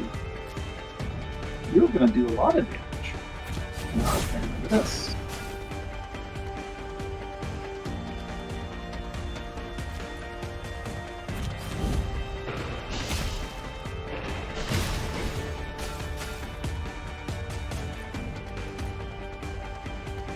Oh wait, that's how much damage we're doing to you. I'm less afraid. At the end of they're taking enough damage from your allies that they're going to surrender at the end of this turn, and you will get to. Oops, this quick. Yeah, this is over. You've got. I thought that was all the damage. So it's actually interesting because the intent system usually works in these games that you look at them to see what they're going to do, but I have to look at me to see how much damage I'm going to take. Yeah, they flipped it around. Yeah. Yeah. Which is helpful because I can see what's going to happen, but it's difficult because I want to see what someone's going to do. That's actually really hard because I have to look everywhere except them. Yeah. Cool. All right. Yeah, I got through that. This is fun. Yeah, it's really fun. I do have to go and take some care of some stuff before things close, but this has been really fun, and we should do you want to call it there for now? And I think I have to, just with the time, and I know we had started a little bit late. I apologize for that. Yeah, no worries. Yeah, I got you to play this thing for 2 hours. I'm pretty happy. And I'm not bored yet. Yeah. That's a really good sign, especially because I was thrown straight into the deep end. Yeah, the deepest end of the pool. Yeah. Yeah, this is just if I had not known that you built this is just a completely professional game. It's you're modding, but that's what I do. I didn't code Legends of Runeterra. I'm just using our internal tools to build stuff the same way that you've been doing it here. This is excellent. If I had just seen this pop up on Steam and had played this indirectly, I'd be saying, I'm not a fan of that. There's no good tutorial because it wasn't in this because it wasn't supposed to be. Yeah. But other than that, it's a fantastic experience. Like, just excellent job, man. Excellent. Thank you. And I, I like to be supportive, but I also don't like to lie. Like this is that's what I expected. Yeah. I have a pretty high standards for a deck builder, and this is you've done a really good job. Like a really good job. Thanks. Also with the writing. Like again, I'm just kind of blown away that I was running into some randomly generated conversations because I had no freaking clue. Like that is incredible. There's a fair bit of randomization and conditionals in these really campaigns, impressive. and yeah, I honestly I definitely pushed myself a little harder than I should have in retrospect, but I went for it. It was it was an inaugural project for me. So seriously impressive. Like I've mentioned this mod to people because I had seen people playing pieces of it before. Like did you link me like a stream or two? And I didn't have any context or anything, but I mentioned people like you should do these modding projects. You can do amazing things in modding. It's the same thing. And I've mentioned you specifically, like working on this type of project, and it's actually like better than I expected. Which, because a solo modding project. Honestly, like I talked it up. I felt like I talked it up a bunch. So like I was really bracing for you to be kind of like, oh, okay. No, it's legitimately better than I expected. Like I was expecting functional but like overcomplicated versions of the mechanics, which usually people who are like really deep in a game do for There's definitely some of that. I mean, kind of, but like, I mean, I wasn't engaging with all the Arint's like special mechanics, but like the beam charge thing made sense, and how it all fit together with that. It was satisfying. Everyone loves beam charge, and honestly, it's. I know that it is kind of the thing that really saves this mod kind of mechanically, because it's just like it just feels so good, and that's like when I first started putting like the prototype together. And started getting that working on the player side, I was like, oh yeah, this feels good. And then the challenge became like, all right, what are some alternatives to that we can make work? It's really great. Let's make some meaningful choices that go alongside the massive Tony Stark chest cannon.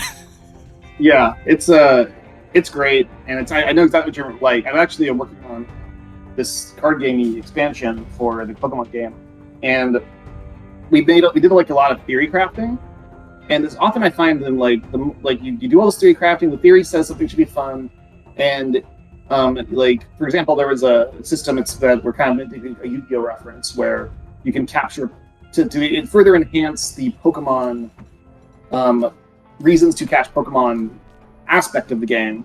We have a lot of systems that encourage you to catch specific Pokemon, to catch something to reward you for your total caught. Just make catching and collecting as fun as possible. Every system is supposed to like reinforce this and make it more valuable and mandatory. And it's worked extremely well. As we've developed, we just added more and more systems to fill in the gaps of motivation.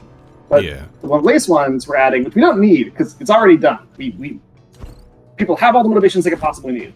But one of the things we threw in was like, well, you're beating these guys who play this Pokemon card game inside, and they're giving you cards. It'd be kind of cool if you could, like, as another theoretical use for your Pokemon, capture their soul in like a card and like a Yu-Gi-Oh. Like right. That thing you were talking about, yeah. Yeah, and so we thought it was funny and kind of dark and stuff, and like it makes it really hard to do the progression. It makes it hard to like do the collection loop because you can just quickly start getting like high tier Pokemon. They're not bound by levels, so it's difficult. Like because in this game you can get like a level 16, like a level actually even 8 Dragonite through various systems if you're going to like modify it, because Pokemon don't gain levels independently, and evolution methods are often like a consumable item, that kind of thing. So it would kind of break the progression. But basically, I tried it, and I was like, not even intending to. I just needed to give myself some powerful cards to test a hard fight. So I just cheated some top tier Pokemon in my party, and then I cheated some blank cards into my inventory, and I was about to use one, and I just did, and I was like immediately just like called up bed, and I said, that was so much fun, and I don't know why. Like, yeah, just that visceral, like, oh my gosh. Gyarados into a card, and he's got all these big numbers. Yeah, there was definitely a lot of that, just like feeling it out and just being like, Oh, this might be too strong, actually.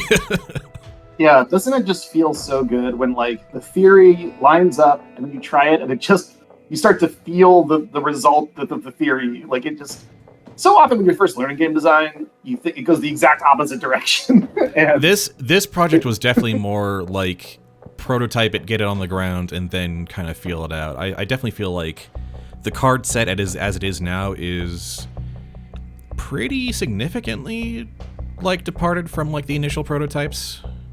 yeah, as it should be. Yeah. Like one of the best methods of game development, that's what we did with the Pokemon game too, is we got a prototype standing up that had a strong theory about why it would work with the collection progression loop, which was accurate. Certain pieces we removed, but mostly it was like we got that standing up, and then we just kept enhancing it. Like we noticed people wanted to catch Pokemon, but once they had Pokemon that were above a certain level, they didn't want to catch low-level ones anymore because it was all about catching Pokemon to replace your fallen ones or to get higher level. So we added just something super simple, just catch rewards. Just Yep. 10 species caught, you get a big reward. 25, it's not everybody gets to like all the way to 150. They feel good about it again. And then we're looking for like, man, people really want to go find stuff to explore, but we just can't give enough consumable items that matter without overloading it. So we just went to collectathons and said, collect these things called Ashen Shards. Once you have 3 of them, we give you an upgrade. Once you have 3 more, we give you a bigger upgrade. And it was amazing how like that system was put in just to kind of give us some filler stuff to put places. And people, every time they found an Ashen Shard, were like, yes! I don't even know what I'm getting yet, but I'm closer! Like they were so excited, like audibly on stream every time. And a lot of stuff happened that way. Anyway, thanks for showing this to me. That's great. But that is a damn Pelgrim. Yeah, I gave you a special thanks shout out. Because So sweet. I wasn't even looking at the screen. I was like looking at the call, and then I just happened to glance over there right as my name. Because and I'll tell you why. It's because very early on, when I was really struggling with figuring out the card set, you sent me links to I think it was Mark Rosewater's articles on design skeletons. Right. And that helped me get from 0 cards to the initial set of 100 each, actually, of the of playable cards for the initial like draft set prototypes. And that was I felt that was like super crucial to the whole process way back when. So design skeletons always like blow everybody's minds the first time they see them. Like it's funny because like but after like you use it for how a while, how else do you go from like right none cards to some cards? Yeah, it seems completely impossible to do it any other way after you see it. Yeah. And what's funny is like a lot of designers, even of like complex card games or roguelikes, just don't do them. And you introduce it to them and it just blows their minds. And you're like, but how have you been doing this? But like so, you have to because it all has to fit together. It all has to complement each other. So like you have to like it has to come. Most people don't do it that way. It has to kind of manifest all at once. So you have to start with like, the vague roles of things. So it absolutely saved my bacon. Otherwise, I would have been so lost. And me with my natural perfectionism, I would have been going around in circles trying to like. And that's what happens. And that's actually a lot of game development. A lot of stuff that game developers often think of as extremely hard is usually just a sign that they don't have the right tool or they're not thinking about it correctly. Absolutely. One thing I've really learned about my own work is it ever seems like a problem I'm trying to solve is really hard to solve. I need to be thinking about the problem differently. And I'll often just start to give a presentation, for example. I'm thinking it's really hard to write an intro that gets to the subject fast enough. That probably means I'm approaching this talk wrong. It's about the wrong topic, or I have the wrong good, cool intro. It doesn't jump very well. If I'm working on a design project as well, it's like, man, it's just really hard to solve this in a simple way. I've actually had a similar revelation about writing recently. Whenever I have writer's block, it's usually because I need to research something. There's something I know that I don't know that I need to learn about or figure out, whether it's a character motivation or or just factual information or research. There's always something I need to learn, when I have writer's block, I've found. Yeah, that's the writer's block is interesting as well. Same with design block is like often it means different things. Sometimes it means that usually it means your goals aren't clear enough. Yeah. And some of your goals probably are the wrong goals. Yeah. Often, like for example, at work we have been breaking things down into a series instead of like a list of like 20 things that designers should keep in mind for like good design that we're kind of breaking down visually. And try to do all of them at once, and mostly lists of things you shouldn't do. Like don't do this type of design, that kind of thing. Yeah. We've been switching it and trying to articulate it around what are the minimum number of things you have to do in order for the card or an archetype or something to be viable, and what are various things you could do for it to excel. And like the way that I've kind of gamed it out is I've said like the must-haves are a checklist that you have to do all these things. Yeah.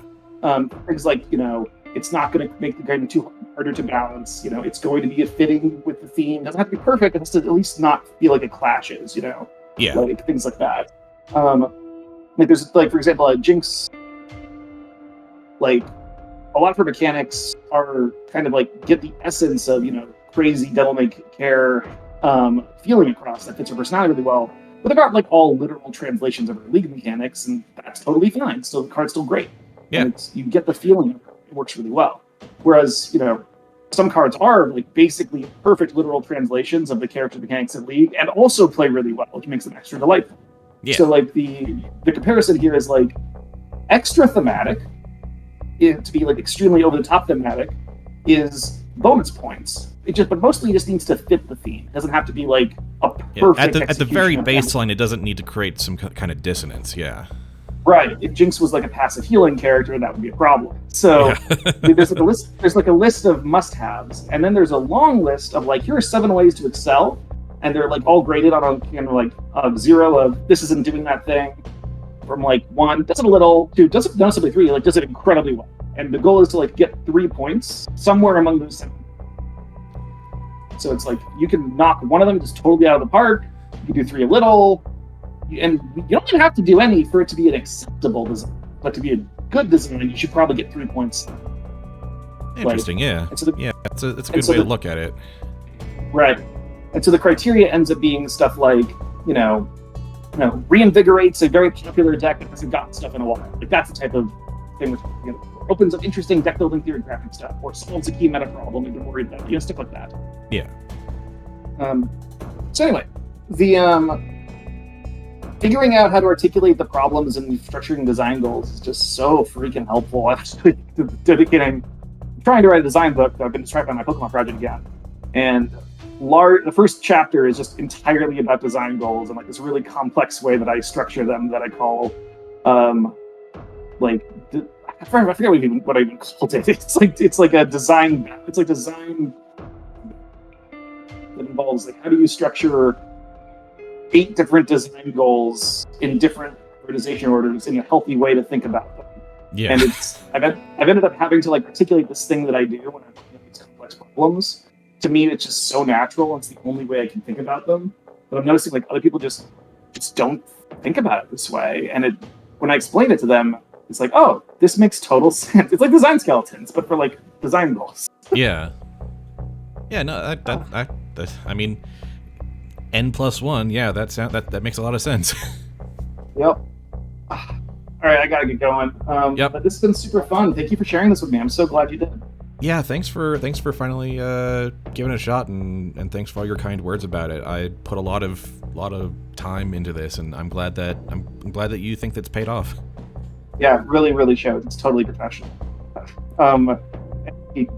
If you're ever looking for that type of work, put this on a goddamn resume and a portfolio piece because it shows faces really well. This towards the end, I was like, this is basically my first major portfolio piece. So yeah, absolutely. Yeah, it's better than most portfolio pieces that show up on my desk. That's for sure too. All right. Have a good one, man. All right, let you go. Thank you, and yeah, see you around.